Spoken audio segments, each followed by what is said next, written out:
They had polished the brass on the academy doors so thoroughly that the crest looked like a newborn star. Vance Slammer Cardoza paused long enough to check his reflection. Bomber jacket, patched elbows, the words "hotter than vacuum" stitched across the back in thread that used to be neon. He carried coffee like a weapon. Behind him, an anxious assistant followed with a tablet and the brittle smile of someone assigned to manage the guest, and now certain the guest could not, in any meaningful sense, be managed. "This way, Captain," the assistant tried. "Honorary," Slammer said, brushing past. "Still counts." The corridor to the lecture hall was a rectilinear sermon, lights bright enough to cauterize, portraits of unimpressed admirals staring down at posterity, the antiseptic smell of an institution pretending to be immortal. At the final corner, a row of faculty waited like a blockade. They had clipboards. Some had medals. All wore expressions calibrated to be polite to a legend and furious with administration. Dean Halverson stepped forward, surprised to discover that in person, Slammer looked exactly like an artist's sketch of a bad idea. "Thank you for coming, Mr. Cardoza. We've allotted 90 minutes. We expect professionalism." "Waste of time," Slammer said, sipping. "You can do it in 10. "Do what?" "Break the glass." He nodded at the frosted pane over the lecture doors. "Safety is our first stellar priority." Metaphorically, probably. A throat cleared so hard it sounded like a warning siren. Inside, the amphitheater was already stacked to the rafters with cadets in immaculate uniforms, hands folded, chins up, eyes polished to a regulation glaze. Several had notebooks open to pages that likely said Introduction, Learning Objectives. Simulator techs took seats along the back wall, faculty bunched together like flock animals facing weather. Slammer strolled to the lectern, inspected the interface, then picked the slender thing up by its neck and moved it aside. "That won't be necessary," he said. Uneasy laughter fluttered and died. Dean Halverson made a mark on his pad that might have been either the time or the word help. "Good morning, future survivors," Slammer said. "Your simulators are too clean, your tactics are too polite, and your emergency protocols are ideas for people who plan to die on schedule." No one laughed now, everyone listened. "By the way," he added, "which one of you has crashed a simulator?" Silence. One cadet coughed into a sleeve. "None?" "Amateur hour," Slammer said, and the shock in the room turned into an electrical crackle. He set his coffee on the edge of the main display, leaving a ring that made the AV technician physically blanch. "We're doing this my way. Page 1 of the manual they told you not to read, crash with purpose." A low howl rose from the faculty, stifled but real. Dean Halverson whispered to the assistant, who began typing the kind of message that starts with, "Per Academy regulations." Slammer clapped once. "Everyone to simulators." "Not you, faculty. You get to observe and compose stern emails." The amphitheater disgorged into the simulator bay like a storm front. Rows of capsules gleamed under skylights. Slammer moved among them, rapping on hulls as if checking melons. "You bunk cut, what's your name?" "Cadet Noor, sir." "No, sir. Sir is a title for people who send you to do things they've never tried. Noor, pick a shuttle. Pretend you're coming in hot with one thruster out and an engine room full of smoke. Parking lot touchdown." "There isn't a parking lot in Sim 1, the technician blurted. Slammer grinned. "Then imagine one. Paint it with fire." It took 3 tries to get everyone strapped in. Cadets were too busy pretending not to be excited. Overhead displays blinked to life with split screens of cockpit views, telemetry, and the telltale scrawl of a safety protocol trying to mount a mutiny. "Rule 1, Slammer said into the general channel. "If you're going to lose the ship, choose where and why. Losing badly is a choice. Losing interestingly is an option. On my mark, take your birds up, kill primary guidance, and aim for the big flat rectangle next to the fuel depot. That's your parking lot." A collective inhale from the faculty. The assistant started a new draft. "Legal will require..." 3, Slammer said. 2, 1. Make it ugly. 9 shuttles surged. Cadets fought them like temperamental beasts, cutting power to navigation and skating sideways through simulated debris. The first shuttle clipped a comms mast, spun, stabilized, and came down half on its side. The second nosed in, bounced, and slid to a surprisingly tender rest. Cadet Noor inverted, flared at the last second, and landed using the ship's weight as a brake, throwing up a halo of dust that made everyone watching momentarily forget to breathe. "See?" Slammer said, conversational. "Crashes are just landings that happen to be interesting. Reset." Dean Halverson stood again. "Captain Cardoza, this academy has an exemplary safety record." "File it under morale," Slammer said. "Next drill, Bluff Theater." If Crash with Purpose insulted the simulators, Bluff Theater made them laugh. Slammer produced a sack that had not, by any stretch, passed academy security and began handing out flimsy paper masks and neon marker pens. "Pick a voice. Pick a role. You're a reactor on the verge of meltdown. You're a nervous civilian transport. You're a cargo tug with the diplomatic immunity of a small, aggressively polite nation. Lie like your life depends on it, which it might." On command, the bay erupted into accents and bravado. One cadet adopted a stately bureaucratic drawl to announce a completely fictitious convoy of orphans. Another claimed to be transporting an endangered fungus essential to interspecies treaties. Someone simply declared emergency dance party while flipping cockpit strobes. Faculty exchanged the brittle smiles of people attending a stranger's wedding. "The point isn't to be believed," Slammer said, pacing. "The point is to be disbelieved so hard the enemy hesitates. Hesitation buys time. Time buys solution space. Again." They rehearsed misdirections until some loops folded back toward truth. The harder the faculty frowned, the harder the cadets worked, discovering in real time that nonsense has an architecture, that unpredictability can be practiced with intention. After that came improvised boarding defense with office supplies. Slammer rolled out bins that would have made an administrator faint even if they had been labeled correctly. They were not. Labels read Principled Ethics MISC, Paperwork Budget Surplus. Inside, duct tape, staplers, retractable badge lanyards, packets of powdered drink mix, a fire blanket, rubber door wedges, and a spiral notebook of extremely helpful diagrams. "In the event of boarding," Slammer said, "you will not have exactly what you need. So use what you have. 2 teams. This hallway is your ship. Team A, defenders. Team B, board invaders with too much confidence." A security officer tried to intercede. "We can't, there are liability waivers." "Look at me," Slammer said kindly. "I am the liability waiver." The corridor became a low-budget trench run. Defenders strung lanyards at shin height, dusted the floor with drink mix to create treacherous slicks, and wedged doors to funnel invaders into a choke point directly beneath the fire suppression nozzle. On Slammer's mark, the defenders triggered the nozzle and flung the fire blanket over the first invader, who was laughing too hard to protest. The invaders tried again with more discipline. This time, the defenders stapled the blanket to the carpet and duct-taped the edges, then used badge reels as improvised restraints. It was ridiculous. It worked. Boots thudded, laughter ricocheted, orders snapped, and somewhere a stapler made a tiny, victorious click. Instructors along the wall went through grief stages at speed. One pulled up policy scripture on a wrist display. Another pressed a hand to their forehead and stared at ceiling tiles as if counting rivets could carry them through. The assistant stopped drafting reprimands and began, inexplicably, taking notes. Back in simulators, Slammer layered drills. Shuttle crews approached hostile checkpoints while maintaining absurd radio theater. Corridor defenders bought seconds with office supplies. Pilots practiced unorthodox landings with intentional disruption. Telemetry began to confound the software. Safety warnings stacked into a bright red novella.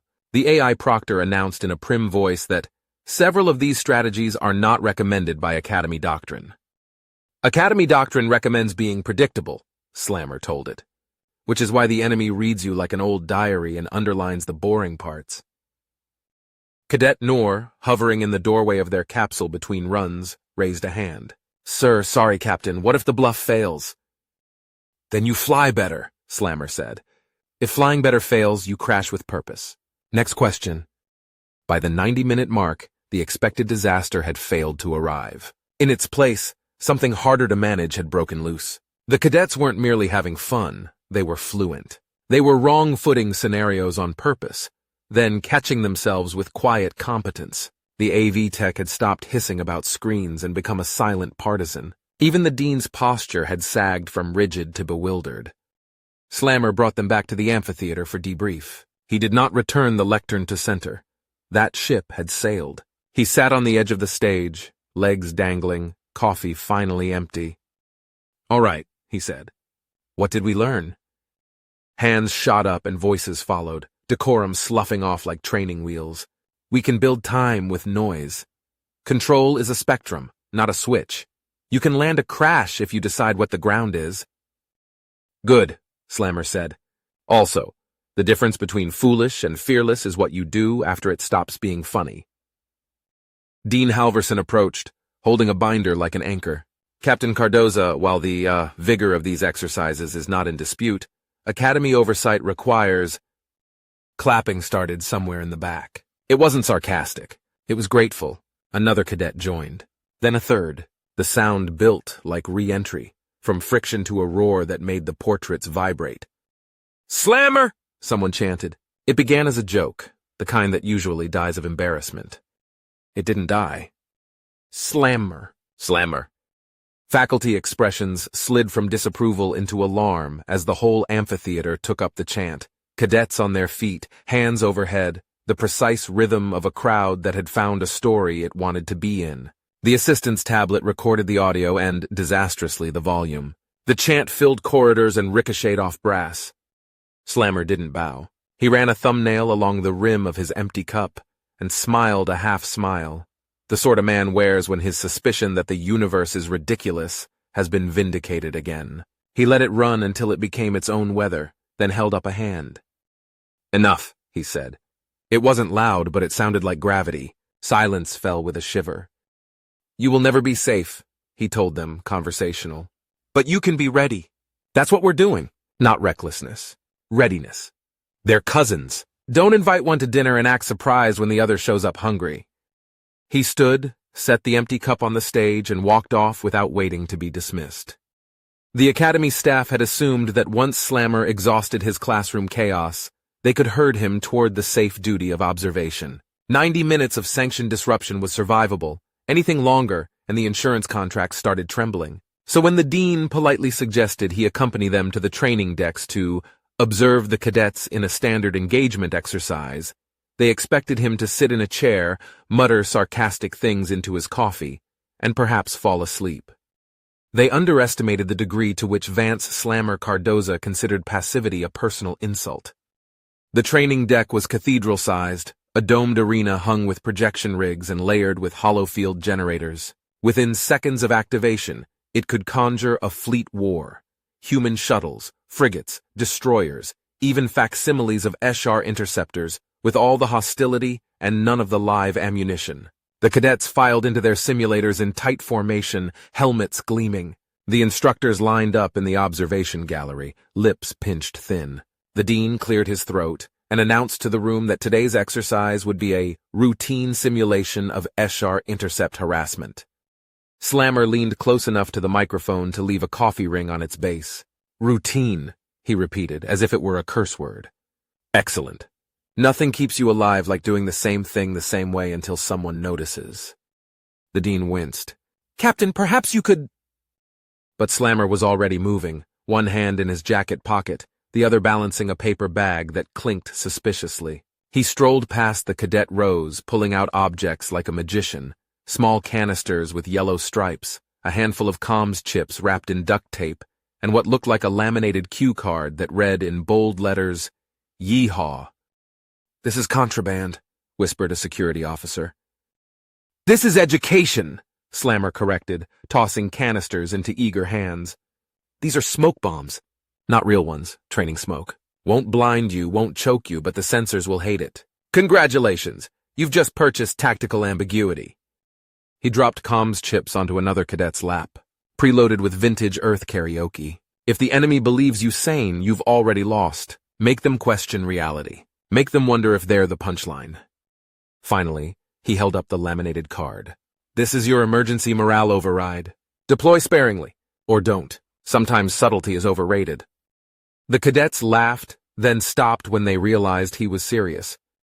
Up in the observation gallery, the dean began what looked like the first stages of cardiac negotiation. The other instructors, sensing disaster, debated whether to intervene or write disclaimers in advance. But the cadets, hyped and restless, strapped in. The arena hummed to life, projecting the starlit void and the silver darts of an incoming Eshar strike wing. "Standard scenario," announced the lead instructor tightly. "Cadets will form defensive wedge, engage interceptors with crossfire and—" "Boring," Slammer cut in. "Cadets, new orders, scatter, confuse, disorient. Use the tools you just got. Lesson 1 of Chaos Doctrine. If the plan works, it was probably illegal." The simulators lit up. Human cadet vessels burst apart like startled pigeons, every pilot streaking in a different direction.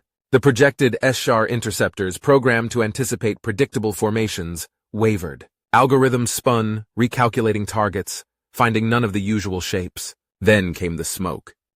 Gray-green clouds bloomed across the hollow sky as canisters triggered, filling the projection with disruptive particles. Sensor feeds went jagged. On the observation deck, half the instructors cursed as their monitoring panels erupted in static. The dean fumbled with his collar. Then the karaoke started. Across the engagement channel came the unmistakable howl of an ancient Earth recording, a human voice, gloriously off-key, belting out a love ballad about freight trains and broken hearts. Another cadet queued up disco. A third unleashed a children's sing-along so cloyingly cheerful that one of the Eshar AIs visibly swerved. The instructors clutched their heads. The cadets whooped. Slammer leaned against the console like a man supervising a barbecue. "Remember, kids," he said into the comms, "war is 90% bluff. The rest is choreography." The Escher interceptors, overwhelmed, tried to regroup. That's when Cadet Noor deployed the laminated card. A single voice, broadcast at maximum volume, cut through the musical chaos. "Yeehaw!" The sound rattled the arena's speakers, echoed down steel corridors, and nearly knocked over a technician holding a clipboard. Several instructors froze mid-protest. Slammer grinned like a man who had just won a bet with the universe. In the simulation, the cadets dove through their own smoke clouds, juking and bluffing, firing non-lethal decoy torpedoes labeled Diplomatic Courier in block letters. The Eshar formation collapsed. Wings crossing, signals jammed. One interceptor spiraled into another, the program unable to reconcile its orders with the nonsense unfolding around it. Up in the gallery, someone hissed, "This isn't doctrine, this is theater!" "Yes," Slammer said mildly. "And theater wins battles." Not content to simply direct, Slammer commandeered a spare simulator pod. The technician objected. Slammer raised a brow and the objection evaporated. He slid inside, still cradling his coffee cup, and keyed into the cadet network. His vessel appeared on the projection, a battered freighter, paint scuffed, reactor signature jittering. "Captain Cardoza joining the party," he drawled. "Call sign, improvised disaster." The cadets cheered. Slammer's freighter immediately vented colored plasma in great gouts, painting the void with shimmering graffiti. Then he taped his coffee cup to the console, calibrated the heat signature, and broadcast false telemetry claiming catastrophic reactor overload. The Eshar simulators panicked, pulling back. Slammer used the lull to fire a single bluff charge labeled Maintenance Panel, Do Not Open. It detonated in a bright flash, taking 2 interceptors with it. "Still works," Slammer muttered. The cadets, emboldened, surged. They swarmed the remaining interceptors with smoke trails, karaoke loops, and increasingly elaborate bluffs. One claimed to be transporting a cargo of wedding invitations.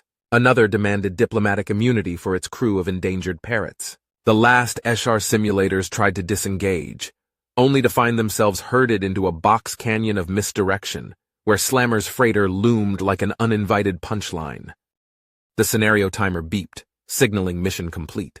The Eshar fleet, supposed to emerge victorious against undertrained cadets, was annihilated in a hail of absurdity. Silence in the observation deck. Then, faintly, the chant began again. "Slammer! Slammer!" The cadets, sweaty and exhilarated, emerged from their pods shouting it with grins stretched ear to ear. Faculty tried to shush them, but the sound had momentum. It rolled down the corridors, found the amphitheater, and echoed across the campus grounds like thunder. The dean filed his report that evening. It was short. Subject, guest lecture outcome notes. Do not invite Slammer again. The unofficial outcome arrived faster. Enrollment applications surged by 30% within a week, many citing Cardoza methods as inspiration. Copies of Strategic Bullshit Maneuvers Volume 1 vanished from storage lockers, only to reappear in study groups. Piracy numbers doubled. When Volume 2 was announced, under the subtitle You Let Me Do It Again, So That's On You, the pre-order queue crashed 3 civilian servers. And somewhere beyond the academy, in Eshar intelligence briefings, new directives were quietly issued. If a human vessel behaves erratically, broadcasts music, deploys smoke without fire, or shouts incomprehensible syllables such as yeehaw, classify as high threat and engage immediately. Do not wait for explanation. Erratic warfare had a name now, and its cadets were ready. If you enjoy my stories set in the GC universe, you can now buy Tales from the GC Volume 1 in Kindle paperback and now even listen to it on Audible. It would mean the world to me if I sold a few copies, or even if you just flick through 1 or 2 chapters if you have a Kindle Unlimited subscription. The links can be found in the description below. Thank you. The next GC story will be out soon.